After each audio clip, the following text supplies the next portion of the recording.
The crystal towers of Zephyria Prime reached toward the stars like frozen lightning. Inside the tallest tower, beings from across the galaxy sat in a perfect circle. They had been meeting like this for thousands of years. Today was different. Today they had found something new. High Arbiter Valthara stood in the center of the circle. Her blue skin glowed softly in the dim light. 4 arms moved gracefully as she spoke. Her voice carried the weight of ages. "Fellow council members," she began, "we have discovered a new species." The other beings stirred. New species were rare. Most life in the galaxy had been found long ago. The Etherians, tall and thin like walking shadows, tilted their heads. The collective thousands of small creatures that moved as one buzzed quietly. The luminals, pure beings of light, flickered with interest. "Show us," said Zictor of the collective. His voice was many voices speaking at once. Valthera waved her hand. The air above them changed. Images appeared like magic. Small blue world. Spun slowly. Continents and oceans covered its surface. Clouds swirled in white spirals. "The third planet of System 2847 Alpha," Valthara said. "They call it Earth. They call themselves humans." More images appeared. Cities with tall buildings reached toward the sky. Roads crossed the land like scars. Vehicles moved back and forth. Carrying the strange new creatures, the council watched in silence. They saw humans walking on 2 legs. Had no fur, no scales, no shells. They looked soft and weak. But their cities were busy. Their machines were crude but working. "How long have they had technology?" asked Sylphan of the Etherians. Her voice was like wind through leaves. "Only a few thousand of their years," Valthera replied. "They are very young, very primitive." The council members looked at each other. Young species were dangerous. They had no wisdom. They made mistakes. They could hurt themselves and others. "What are they like?" asked Lumera of the Luminals. Her light pulsed with curiosity. New images filled the air. Humans fighting wars. Humans building cities. Humans making art and music. Humans reaching toward space with crude rockets. "They are chaotic," Valthera said. "Each human thinks different. Thoughts? They do not work together well. They fight among themselves. They waste resources. They pollute their world." The council watched humans arguing in large buildings. They saw protests in the streets. They saw different groups of humans. Living in different ways, Valthara continued. They are curious. They ask questions. They want to explore. Some of them already dream of reaching other stars. A chill went through the room. Curious species were the most dangerous kind. They did not accept limits. They did not follow rules. They caused problems. "We must act," said Zictar. "The plan must be followed." All council members agreed. The plan was everything. For millions of years, the plan had kept the galaxy safe and ordered. Every species had a place. Every world had a purpose. Peace reigned among the stars. The plan was simple. When a new species was found, they were studied. Then they were guided. The wise elder species would help them grow in the right way.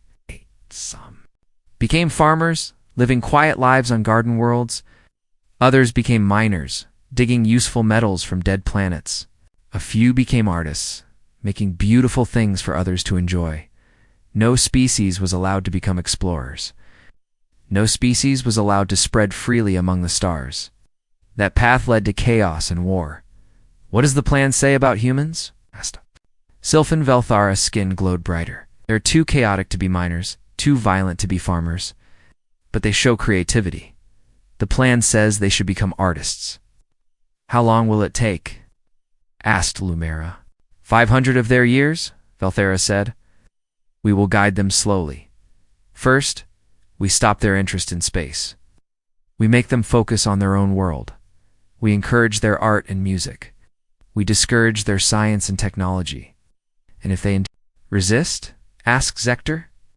"They will not resist," Valthera said with confidence. "No species has ever resisted the plan.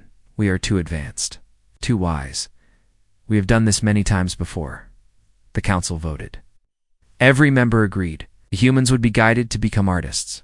Their crude rockets would be forgotten. Their dreams of other worlds would fade. They would live peaceful lives making beautiful things. Who will lead this work? Asked Sylphan. Etherians, Velthera decided.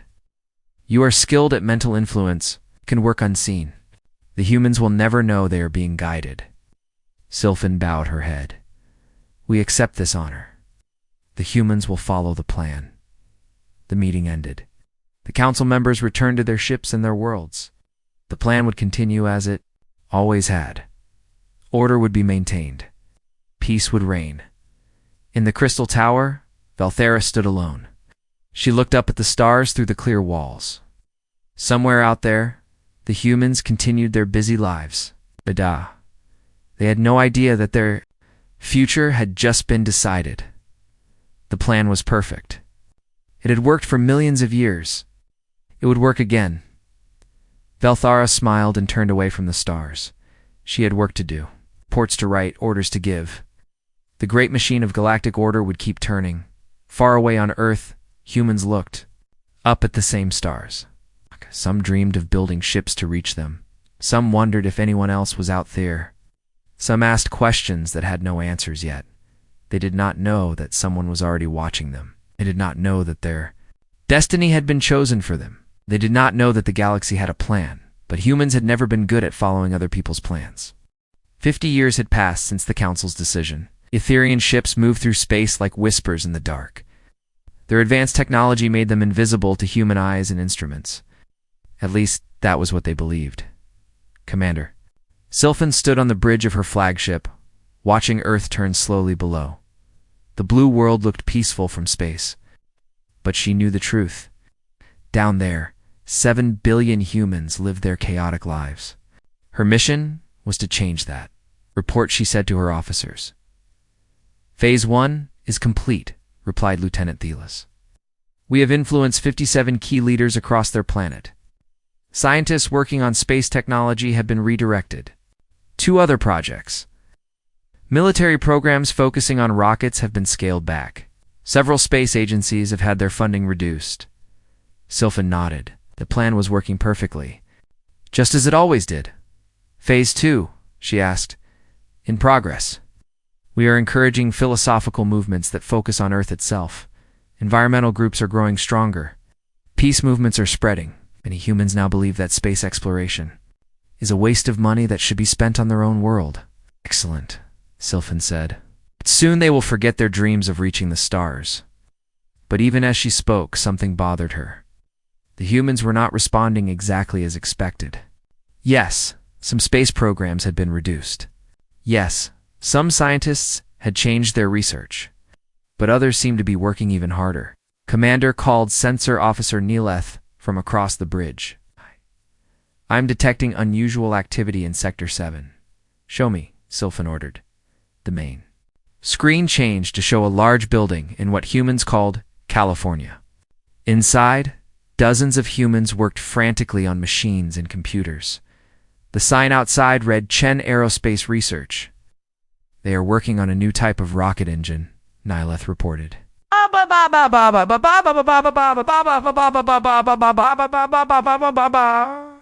But this is strange. We influenced the government too. Stopped funding this project last month, yet they continue to work. Sylphan frowned. How can they continue without money? They are using their own money, Commander. Private investors. Wealthy humans who want to reach space. We did not account for this. This was unexpected. In all the species the Etherians had guided before, cutting government support had been enough. No individual had ever continued such expensive work alone. There is more, Commander, Neeleth continued. Groups like this are appearing all over their planet. In what they call Russia, China, India, Europe, small companies working on space technology, they share information with each other through their computer networks. Sylphan's frown deepened. Focus our influence on the leaders of these companies. Tried, Commander. But there are too many of them. And when we influence one, 3 more appear. It is like trying to stop water with our hands. On Earth, Dr. Sarah Chen worked late into the night.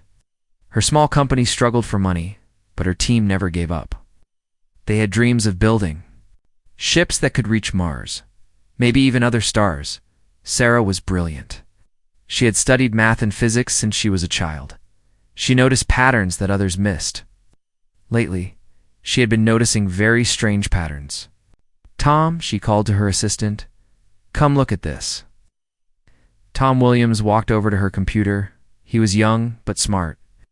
Sarah trusted his opinions. "What do you see?" Sarah asked, pointing at her screen. Tom studied the data.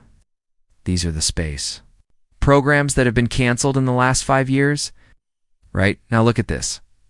Sarah showed him another screen. "These are the scientists who suddenly changed their research to other fields." Tom compared the two lists. Nice. His eyes grew wide. "Sarah, this is impossible. The timing is too perfect. All the space programs stopped at almost the same time. All the scientists changed projects within the same few months." "Exactly," Sarah said. "And look at this." She showed him a third screen. "These are the government officials who made the decisions to cut funding." What? Before these decisions, they all spoke positively about space exploration. Then suddenly, they all changed their minds. Tom was quiet for a long moment. "You think someone is deliberately stopping space exploration?" "Think someone is manipulating our leaders," Sarah said. "But who and why?" Sarah had started keeping secret records. She noticed that every time her company made progress, something happened to slow them down. Key suppliers would suddenly refuse to sell them parts. Bank loans would be denied for no good reason. Government inspectors would find problems that had never existed before. But Sarah was stubborn. Instead of giving up, she found new ways to work.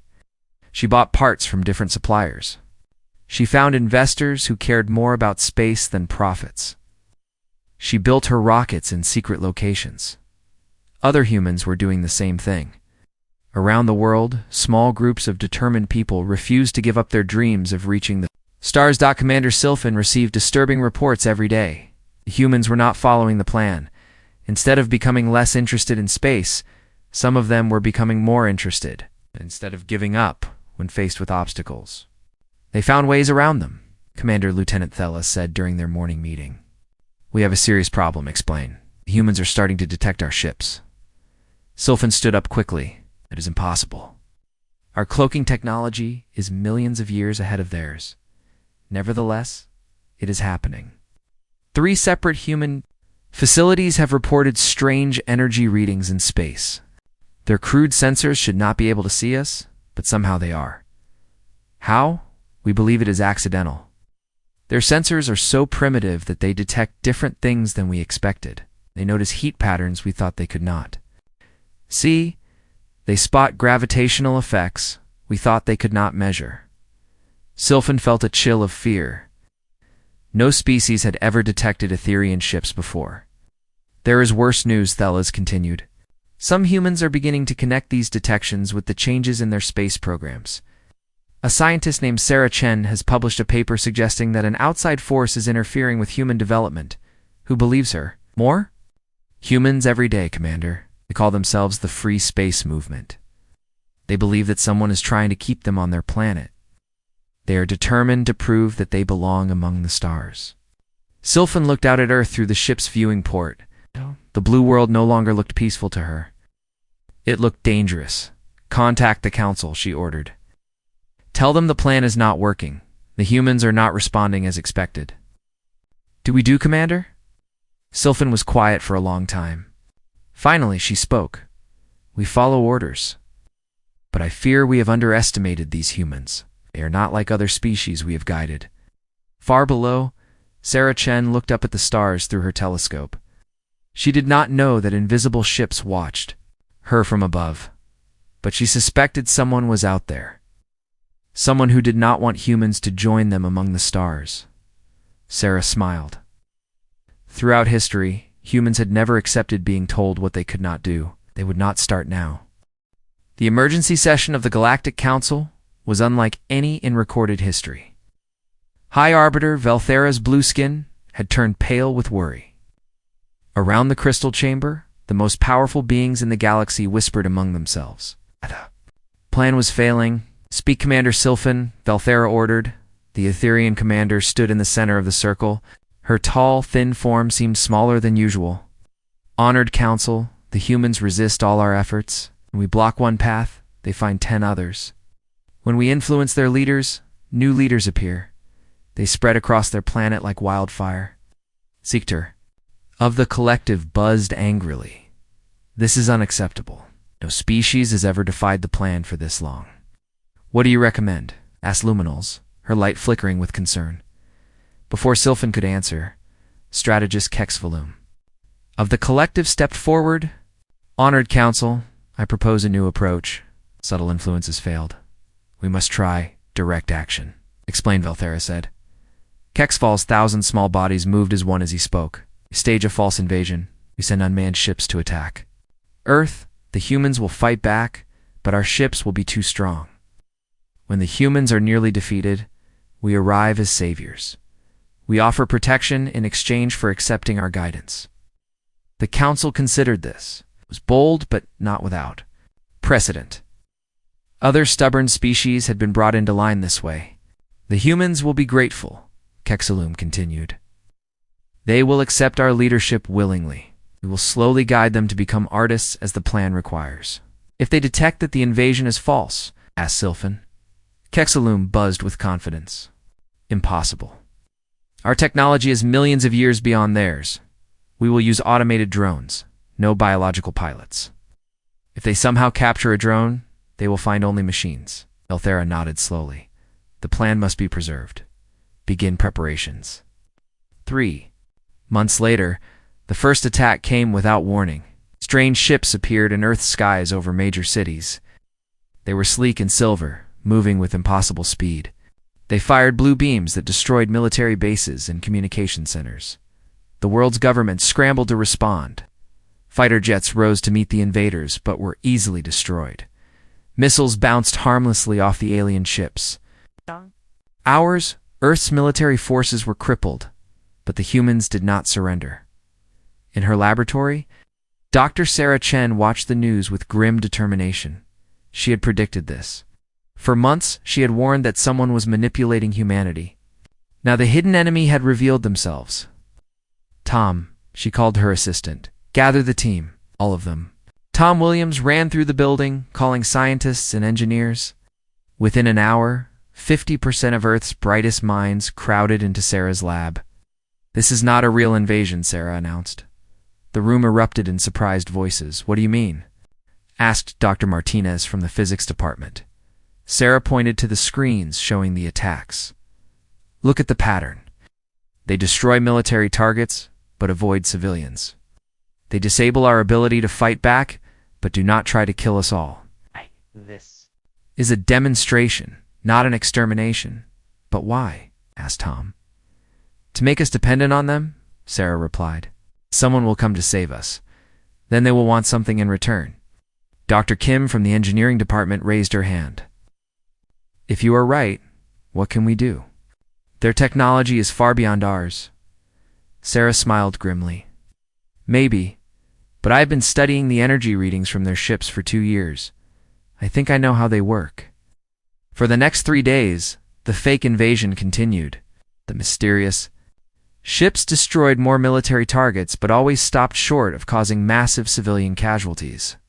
World leaders begged for help that never came. On the 4th day, something unexpected happened. A drone ship was flying over New York when it suddenly shuddered and fell from the sky. It crashed into the Hudson River with a tremendous splash. In her lab, Sarah Chen watched the news and smiled. It worked. What worked? Tom asked. The electromagnetic pulse generator we built, Sarah explained. I figured out their ships use a quantum field to stay in the air. Disrupt the field and they fall. Within hours, teams of human engineers and scientists were pulling the crashed drone from the river. It was the first intact alien technology humans had ever captured. Sarah was part of the team that examined the wreckage. What they found shocked them. Ship was beautiful, but empty. No pilot, no crew quarters, no life support systems. Just computers and weapons. It is a machine, Dr. Martinez whispered. Nobody is flying these ships. Sarah ran her scanner over the ship's computer core. Tom, look at this. The computer has a transmitter. It is sending signals to somewhere in space, Tom checked his instruments. I can trace the signal. Sarah, it is coming from a ship hiding behind our moon. Sarah's eyes grew wide. Get me the president on the phone. We need to send a message. That night, every radio telescope on Earth turned toward the hidden ship behind the moon. They broadcast the same message in every human language and mathematical code they could think of. We know you are there. We know what you tried to do. We want to talk. Commander Sylphan received the message on her flagship. Her hands shook as she read it. The humans had not only defeated their fake invasion, but had traced the signal back to the Etherian fleet. Commander, her communications officer said nervously, they are demanding we reveal ourselves and explain our actions. Sylphan stared. At the blue world below, everything had gone wrong. The humans were supposed to be grateful for rescue. Instead, they had won on their own and discovered the deception. What are your orders, Commander? Asked Lieutenant Thelis. Before Sylphan could answer, more messages arrived from Earth. The humans were not angry. They were curious. They wanted to meet. They had questions about the galaxy and other species. Contact the Council, Sylphan said quietly. Tell them the humans know everything. They want to make contact. The news reached Sephiria Prime within hours. For the first time in millions of years, the Galactic Council faced a crisis they had not planned for. Their species had not only resisted their guidance, but had discovered their methods and demanded answers. High Arbiter Velthara stood in her crystal chamber, looking up at the stars. Somewhere out there, the humans waited for a response. They had proven they could not be easily controlled or deceived. The plan had worked for millions of years. It had brought peace and order to the galaxy. But now, for the first time, someone was questioning whether the plan was right. Velthara closed her 4 eyes and tried to imagine what would come next. The humans had changed everything, whether they knew it or not. The galaxy would never be the same. On Earth, Dr. Sarah Chen looked up at the same stars and smiled. Humanity had passed its first test among the stars. It had proven they belonged. In the galaxy, whether others wanted them there or not, the real adventure was just beginning. Dr. Sarah Chen stood in the command center of the newly built Unity Station, humanity's first space station beyond Earth's orbit. Through the massive viewing windows, she could see ships from a dozen different species docked at the stations. Ports. 6 months ago, this would have been impossible to imagine. Ambassador Chen called Captain Rodriguez from the communications console. We are receiving another message from the Galactic Council. They want to schedule formal talks. Sarah smiled, but shook her head. Tell them we are still busy. Maybe next month. The truth was, humanity no longer needed the Council's permission for anything. After capturing the drone technology, human scientists had made incredible advances. They'd built faster ships, better computers, and more powerful weapons in just 1 year than they had in the previous century. But Sarah's real victory was not the technology. It was the friends they had made, Mem said Lieutenant Park from the sensor station. The Riven delegation has arrived. It's excellent. Send them to Docking Bay 7. Sarah walked through the corridors of Unity Station, passing humans working alongside beings from across the galaxy. She still remembered the first contact they had made after demanding answers from the ET here. ANS. It had not been with the Council members. Instead, humanity had reached out to the species the Council had labeled as unsuitable. The results had surprised everyone, including Sarah. The Riven were the first. The Council had tried to guide them centuries ago, but had given up. They called the Riven chaotically individualistic and impossible to organize. To humans, they sounded perfect. Sarah entered Docking Bay 7 as the Riven ship finished docking. The airlock opened, and Ambassador Crystal stepped through. He looked like a cross between a lizard and a bird, with bright green scales and small wings. His eyes sparkled with intelligence and humor. Sarah. Crystal called out and heavily accented. English, my friend. How goes the revolution? Sarah laughed. It goes well, Crystal. Solitari arrived yesterday with new star charts. The Gorlan tribes are sending 3 more ships next week. Crystal's eyes brightened. Wonderful. The Council must be terrified.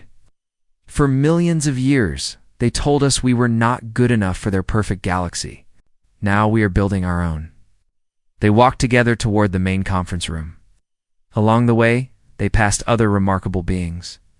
The Solitari were tall and thin, each one different from the others. They valued individual achievement above all else. The council had tried to make them work in groups, but they had refused. The Gorlan looked like living rocks with many eyes.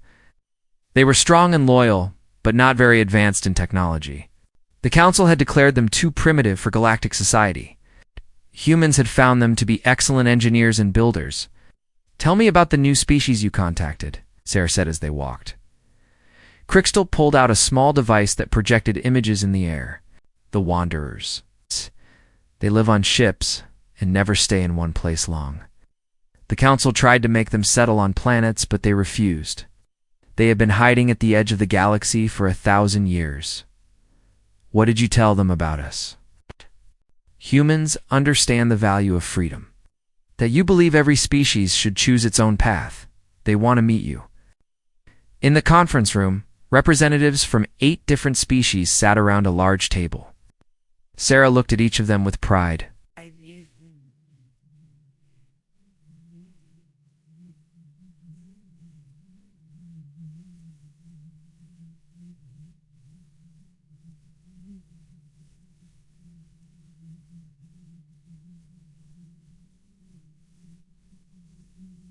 These were the galaxies. To her, they were partners and friends.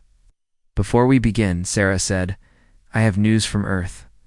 Our scientists have finished studying the captured drone technology. We now understand how galactic travel works. We can build ships that will take us anywhere in the galaxy." Excited voices filled the room. This was what they had all been waiting for. "More importantly," Sarah continued, "we have learned something else. The Council's technology is not as advanced as they claim. Most of it is very old." They stopped. "Innovating millions of years ago." Ambassador Lakaran of the Solitari leaned forward. "Explain." "They became comfortable with their power," Sarah said. "They thought they had all the answers. They stopped asking questions or trying new things. Their ships are fast, but they use the same designs they used 1,000,000 years ago. And our ships?" asked Elder Gromhall of the Gorlan. Sarah smiled. "Our ships are newer, faster, built with technology from all our species working together. Riven provided the power systems, the Solitari designed the navigation. The Gorlan built the hulls.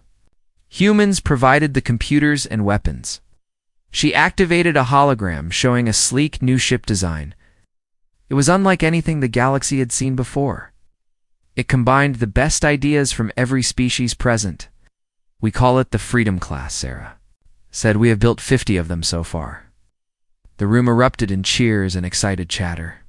For the first time in galactic history, the unsuitable species had advanced technology.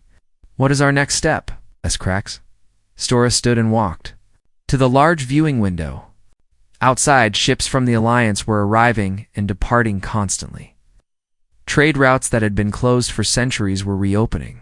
Species that had been isolated were meeting each other for the first time. "We continue building," Sarah said. "Continue growing. We show the galaxy that there is another way. And the Council, a Steckerone. They will have to deal with us eventually," Sarah replied. "But we will meet them as equals, not as subjects seeking permission." 3 days later, the message arrived. That changed everything. High Arbiter Valthera herself requested a meeting with the Human Alliance, not to offer guidance or demand submission, but to negotiate. Sarah read the message twice before believing it. "They want to talk as equals?" asked Tom Williams, who had become her chief advisor. "The message does not say," Sarah replied, "but they are coming here, to our station." "That tells us something. What do we tell them?" Sarah looked out at the stars where ships from dozens of species now traveled freely. The galaxy was changing, whether the Council liked it or not. "We tell them the truth," she said, "that every species deserves freedom. No one has the right to decide another's destiny. That the galaxy is big enough for many different ways of life. And if they refuse to listen..." Sarah touched the communication device on her wrist. With one signal, she could call 50 ships crewed by species that had never been allowed to have weapons before. The galaxy's misfits had become a force that could not be ignored. Then we remind them that the galaxy had a plan, Sarah said with a smile. But humanity had other ideas. The meeting was set for 1 week. For the first time in millions of years, the Galactic Council would sit down with species they had rejected. The old order was ending. Something new was beginning. And at the center of it all was a small blue world where stubborn creatures refused to be told what they could not do. The Great Assembly Hall on Unity Station had never seen anything like this before. Representatives from over 100 species filled the massive chamber. On one side sat the members of the ancient Galactic Council, their robes and crystals glowing with Ajoled authority. On the other side sat the Free Alliance, led by humans and joined by dozens of species the Council had rejected. High Arbiter. Althera entered the hall with great ceremony. Her forearms spread wide, her blue skin glowing brighter than usual. Behind her walked the most powerful beings in the galaxy. They had ruled for millions of years. Today, their rule was being challenged. Ambassador Sarah Chen stood to greet them. She wore a simple blue uniform with patches from every species in the Alliance. At 60 years old, she had gray hair and tired eyes, but her voice was strong. "Welcome to Unity Station," Sarah said. "We are honored by your presence," Althera looked around the hall with obvious displeasure. She saw Riven sitting next to humans, Gorlan talking with Salatari. Species that were supposed to hate each other working together. Ambassador Chen Valthera said formally, "We have come to discuss your ... activities." "Please, sit," Sarah replied, gesturing to the prepared seats. "We have much to talk about." Two groups faced each other across a large circular table. The tension in the room was thick enough to cut with a knife. "You have disrupted the Galactic Order," Valthera began. "For millions of years, the plan has kept peace among the stars. You threaten that peace?" Dewey Sarah asked calmly. "Or do we offer something better?" Commander Sylphan of the Etherians leaned forward. "You have armed species that were deemed unsuitable for advanced technology. You've encouraged chaos and disorder." Ambassador Crixtal of the Riven spoke up, his green scales shimmering with anger. "Unsuitable. We were building art and music when your species was still learning to walk upright." "You were also fighting constant wars," replied Zector of the Collective, his 1,000 voices speaking as one. "Wars that ended when we learned to respect each other," said Elder Gromhall of the Gorlan. "Something the Council never taught us." Argument grew louder. Old grievances surfaced. The Council members spoke of order and stability. The Alliance members talked about freedom and choice. Sarah watched quietly for several minutes. Then she stood up. The room gradually fell silent. "May I tell you a story?" she asked. Valthera nodded reluctantly. "On Earth we have creatures called wolves," Sarah began. "Long ago, humans captured wolf pups and tried to make them into something else. We wanted them to be calm and obedient. For thousands of years we bred them carefully. We selected only the wolves that followed our rules." Alien representatives listened with confusion. They did not understand why she was talking about animals. "Eventually, we created dogs," Sarah continued. "Dogs are wonderful. They're loyal and friendly and helpful. But they are not wolves anymore. They cannot survive in the wild. They cannot hunt or protect themselves. They depend on us for everything." She walked around the table as she spoke. "The Council has been trying to turn every species in the galaxy into dogs. Peaceful, obedient, dependent creatures that cannot survive without guidance." Valthara's skin grew darker with anger. "We brought peace to the galaxy." "You brought quiet," Sarah replied. "But peace and quiet are not the same thing." She activated a hologram showing the galaxy. Thousands of stars appeared in the air above the table. "Look at what you have created," Sarah said. "Entire species reduced to single purposes. The miners who forgot how to dream, the farmers who never look up at the stars, the artists who create beautiful things but have no freedom to choose what they make." The hologram changed, showing the trade routes and communications of the Free Alliance. "Now look at what we have built in just 2 years. Species sharing knowledge freely, new technologies created by combining different ideas, old enemies becoming friends because they finally have the chance to understand each other." Lumena of the luminals flickered nervously. But what about stability? What about order? Sarah smiled. There is order here, but it is chosen order, not forced order. These species work together because they want to, not because they have to. Valthera stood up abruptly. Enough. You speak of choice, but you do not understand the consequences. When species are left to develop freely, they fight. They destroy each other. They threaten innocent worlds. Some do, Sarah agreed, and when that happens, we stop them. Together? How can you be sure? Demanded Sylphan. Because we have already done it, said Ambassador Thecaron of the Salutari. 3 months ago, a rogue faction of Kethmer pirates attacked a peaceful trading station. The Alliance fleet arrived within hours. We stopped them without destroying them. We gave them a choice. Join us and find a better way to live, or face justice. Most of them chose to join us, added Crystal. They are now valuable members of our community. Valthara looked around the table at the faces of beings she had dismissed as failures. They looked confident, happy, united in ways the Council had never achieved despite millions of years of effort. What do you want from us? She asked quietly. Sarah returned to her seat. We want you to join us, not as rulers, but as partners. Your knowledge and experience are valuable. But your way of controlling others must end. Possible, Zector buzzed. The plan has worked for millions of years. Has it? Sarah asked. Or has it simply prevented change for millions of years? Look around this room.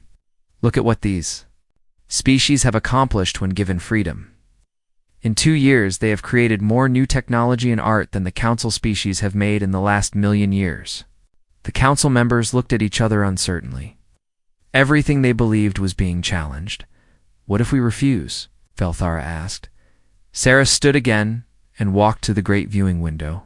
Outside, hundreds of ships from dozens of species moved in organized patterns. Trade convoys, exploration fleets, scientific expeditions. The Alliance was growing every day, and you continue as you always have, Sarah said. But you do so without controlling the rest of us. The galaxy is big enough for both ways of life.